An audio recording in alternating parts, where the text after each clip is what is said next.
Bismillahirrahmanirrahim. Assalamualaikum warahmatullahi wabarakatuh. Allahumma salli ala sayyidina wa maulana Muhammad wa ala alihi wa sahbihi wa dzurriyyatihi wa man tabi wa ummatihi ajmain. Rabbi zidni ilma warzuqni fahma, Rabbi shrah li sadri wa yassir li amri wahlul 'uqdatam min lisani yafqahu qawli. Amin ya rabbal alamin. Pada hadirin siswa kuliah ilmu peternakan dan kesehatan hewan di Mayer Laboratories.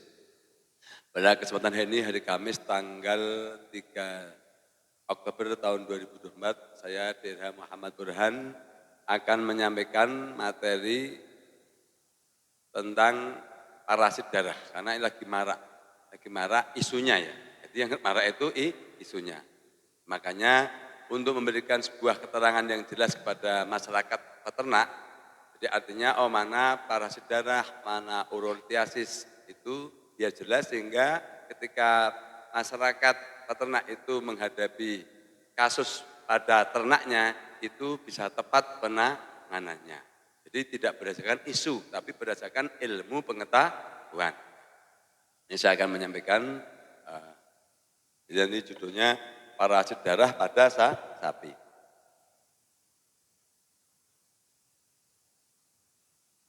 Jadi, parasit darah pada sapi. Sebenarnya kalau kejadian ini paling banyak tidak di Jawa Barat, tapi di daerah Jawa Tengah sama di daerah DIY. Ini kalau angka kejadiannya itu memang kalau dari sampel darah yang pernah dilakukan di daerah DIY gitu ya, itu memang dari sekian sampel yang diuji, sampel darah itu hampir mencapai 36% kejadian di daerah DIY sama daerah Jawa Tengah. Nah, parasit darah ini namanya penyebabnya adalah protozoa. Jadi ini yang biasa terjadi adalah Babesia. Babesia nggak salah namanya Babesia divergens. Babesia divergens. Sama 2 Theileria. Jadi semuanya ini adalah masuknya protozoa. Yang paling banyak terjadi kalau di daerah Jawa Tengah DIY itu adalah Theileria. Jadi nama penyakitnya namanya Theileidiasis. Nah, ini ada vektornya. Jadi artinya ada pembawanya. Pembawanya adalah caplak. Caplak itu yang yang di kulit itu. Itu caplak. Jadi parasit ini dibawa oleh caplak. Pada apa? Pada kelenjar ludahnya caplak.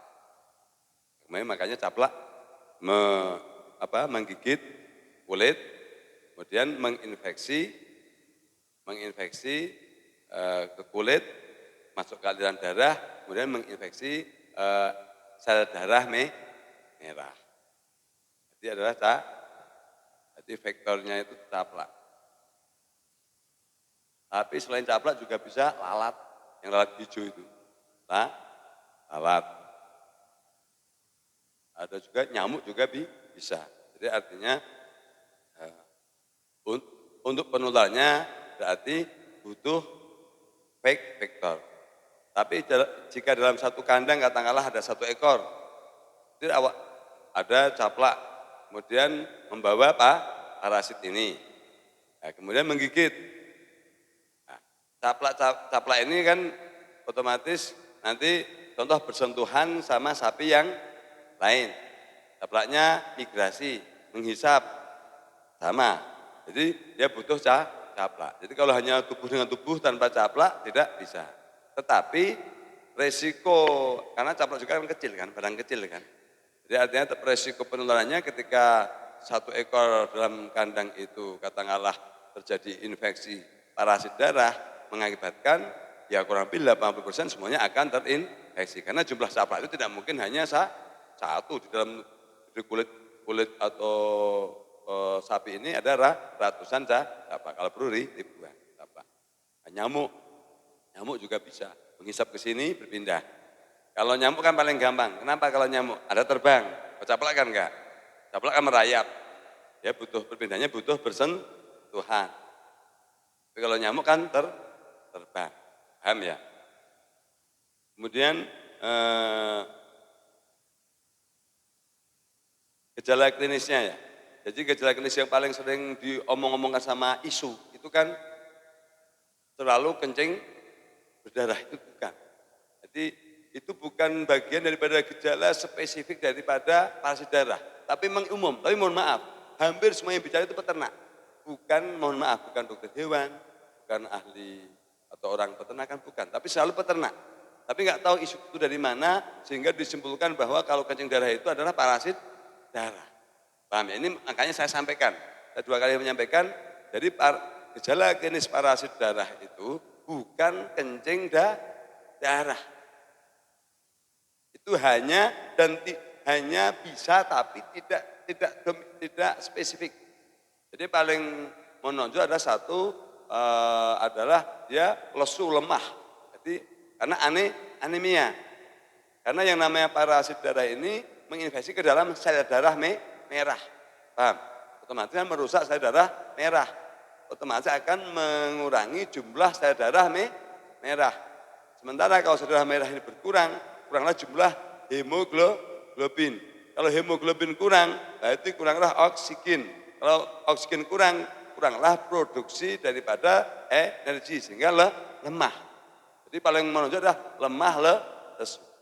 2, demam tinggi. Jadi memang ini parasit. Tapi bisa demam tinggi kenapa? Karena terjadi apa? Parasitemia. Karena parasit di dalam darah, ada benda asing di dalam darah, pasti akan demam. Nah, kemungkinan kalau matinya akibat lemah lesu sama demam tinggi. Paham ya? Jadi karena demam tinggi, jadi karena terjadi jadi gejala klinis itu namanya ada lemah lesu. Ini akibat daripada anemia. Karena ini menginfeksi sel darah merah. Paham, bisa dipahami ya? Itu. Nah, kemudian otomatis ini akan mengakibatkan apa? Penurunan berat badan. Drastis berat badan akan turun secara drastis. Penurunan. Kalau tidak demam, itu matinya tidak akan cepat mati. Paling enggak butuh waktu seminggu baru mati. Jadi, ini penurunan berat badan. Kalau seandainya sapi perah, pasti penurunan produksi susu. Nah, dan mengakibatkan banyak jaringan kalau disembelih gitu ya. Disembelih ini daging-daging ini banyak yang rusak, busuk. Jadi daging mudah busuk, paham ya? Daging mudah busuk. Nah kemudian dia akan merusak limfogranula, nodus limfas. Jadi sistem kekebalan tubuh daripada hewan itu. Jadi contoh limfogranula di sini. Jadi radang ada nodus limfatik. Nodus limfatik itu sistem limfa, sistem kekebalan tubuh. Jadi otomatis kalau ini radang habis seluruh tubuh, otomatis mudah terserang penyakit yang lain. Jadi ini secara tidak langsung bersifat imunosupresif karena menyerang nodus limfatikus seperti antrak. Jadi pada bengkak kelenjar-kelenjar limfa itu pada bengkak. Inilah yang mengakibatkan akhirnya penyakit yang lain masuk karena darah udah kena. Contoh makanya orang pusing itu kan darah. Makanya saya sering menyampaikan, di mana-mana orang-orang sehat itu hanya karena aliran darah tidak normal. Nah, kalau ini memang darahnya rusak. Contoh katakanlah orang mudah sakit karena banyak mikir, tegang, konstriksi. Aliran darah tidaklah lancar, mengakibatkan muka kusam, lemah, lesu, tidak bersemangat. Itu aliran darah lancar. Jantung pompa kencang otomatis karena jantung berusaha memenuhi. Makanya saya sering menyampaikan, jadi bukan di dalam tubuh yang sehat terdapat jiwa yang kuat, tapi di dalam jiwa yang sehat, jiwa yang kuat menghasilkan tubuh yang kuat. Ini kan karena aliran darah. Kan darahnya rusak, bukan darah. Ini karena darahnya rusak. Nah, obatnya simpel. Obatnya itu sebenarnya simpel. Saya sering menyampaikan, satu sulfa. Sulfa itu adalah kuat. Sulfatrim itu obat yang paling efektif untuk parasit darah. Orang pernah menyampaikan, saya sampaikan. Kenapa? Mereka punya kepentingan. Rata-rata jualannya yang main saya sampaikan, saya enggak menyebutkan. Rata-rata, sulfa cukup. Ini efektif untuk mengobati parasit darah. Tapi sehari 2 kali 3 hari. Jadi sulfatrim. Yang kedua adalah oksitasiklin. Oksitasiklin juga bisa. Oksitera itu ya. Oksitera itu bisa sesuai dengan dosis. Jadi kalau tapi parasit tapi yang terserang sama parasit darah ini, mohon maaf, bukan melecehkan ternak daerah DIY sama ini ya. Jadi kenapa mereka rentan kena parasit darah? Karena nutrisinya rendah. Sama rata-rata makannya hanya jerami, air minum kurang di sana itu. Maka kenapa kalau di Jawa Barat itu katakanlah relatif sehat, jarang parasit darah ada karena terinfeksi dari sana, itu karena di sini ternyata peternak itu lebih sadar, pengetahuannya lebih banyak. Kemudian ketersediaan hijauan lebih banyak. Kenapa di Gunung Kidul? Ya masuk akal. Karena Gunung Kidul kalau Bapak Ibu tahu semestinya ya cuma batu kapur, kemudian jadi banyak lalat, banyak nyamuk, banyak apa, sapinya kurus-kurus. Jadi artinya bisa aja terinfeksi sapi di sini, tapi tidak selalu akan menjadi sakit. Kenapa? Karena ada sistem imun. Tidak setiap terinfeksi pasti akan muncul menjadi sebuah penyakit. Paham ya? Jadi ini adalah pengobatannya menggunakan sulfatrim. Karena jadi peradangan memang hebat, itu menggunakan deksa tidak apa-apa, karena ini bukan virus. Menggunakan dexamethasone. Nah, kalau terjadi demam tinggi, cepat-cepat harus menggunakan menggunakan analgesik, contoh kontrakol. Jadi obatnya adalah sulfatrim atau oksitasiklin. Dengan dosis itu kurang lebih 10 mili kan per 200 kg berat. 10 mili per 200 kg berat badan. Nah, kemudian menggunakan demam, rata-rata kan demam, kontrakol atau siron, sama kurang lebih 10 mili sampai 15 mili per 200 kg berat badan. Kemudian gunakanlah multivitamin untuk recovery jaringan tadi, yang sistem tubuh yang rusak, biar cepat sembuh. Paham ya? Jadi seperti itu. Nah, jadi nanti disampaikan kepada peternak, jadi terus bagaimana itu kencing darah? Nah, kalau kencing darah itu adalah uremia, di darah dalam urin. Itu akibat apa? Akibat urolithiasis. Jadi kencing batu. Kalau kencing darah itu ya diagnosanya adalah kencing batu. Kenapa? Karena luka uretranya kena kalsium oksalat sehingga mengakibatkan kencing batu. Jadi tidak ada secara ilmiah itu gejala klinis daripada parasit darah ini adalah kencing darah. Bisa, tapi ketika parah. Contoh bagaimana bisa? Jadi kan sel darah merah rusak. Sel darah merah ini rusak. Kemudian dia mati dihancurkan. Dihancurkan dulu ini sebenarnya sama hati. Setelah hati kalau nggak salah masuk ke dalam limpa dulu. Tapi warnanya HB-nya mungkin bisa. HB, hemoglobinnya itu kan yang bikin merah itu kan hemoglobin. Itu masih tersisa. Jadi kemungkinan, ini kemungkinan.